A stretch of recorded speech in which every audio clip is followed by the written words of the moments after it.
समय का खेल। गांव के बीचों बीच एक प्राचीन घड़ी का टावर था। ये घड़ी कई पीढ़ियों से गांव की पहचान थी। कहा जाता था कि यह घड़ी समय की चाल से भी तेज चलती है और इसके पीछे छुपे रहस्य को कोई समझ नहीं पाया था।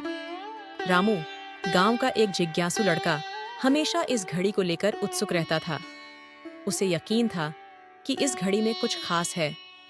एक दिन उसने अपने दादाजी से पूछा, दादाजी, ये घड़ी इतनी अनोखी क्यों है? लोग इसे समय की देवी क्यों कहते हैं?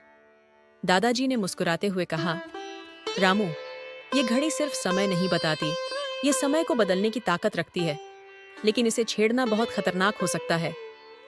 रामू के मन में यह बात घर कर गई। एक रात जब पूरा गांव सो रहा था, वह चुपचाप घड़ी के टावर पर चढ़ गया। उसने देखा कि घड़ी के नीचे एक रहस्यमयी ताले जैसा कुछ था। उसके ऊपर लिखा था, जो समय को बदलेगा वह खुद समय का गुलाम बनेगा। रामू ने इसे नजरअंदाज किया और ताला खोलने की कोशिश की। जैसे ही ताला खुला, चारों ओर तेज रोशनी फैल गई। अचानक रामू खुद को 50 साल पहले के गांव में पाया। गांव का हाल अलग था। सड़कें कच्ची थीं, लोग बैलगाड़ियों का इस्तेमाल कर रहे थे। रामू समझ गया कि उसने समय की चाल को छेड़ दिया है। वह परेशान होकर वापस उस घड़ी के पास गया, लेकिन अब ताला गायब हो चुका था। अब वह न तो अपने समय में लौट सकता था और न ही किसी से मदद मांग सकता था।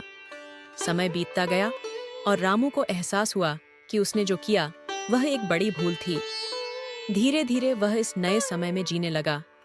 वह अब लोगों को यही सिखाने की कोशिश करता था कि समय का सम्मान करना चाहिए और उसे बदलने की कोशिश नहीं करनी चाहिए। लेकिन रामू के मन में हमेशा यह सवाल बना रहा, क्या वह कभी अपने समय में वापस लौट पाएगा, या समय का खेल उसे हमेशा के लिए अपने चक्र में फंसा कर रखेगा? सीख: समय की कद्र करें। समय को बदलने की कोशिश करने से बेहतर है उसे समझकर उसके साथ चलना।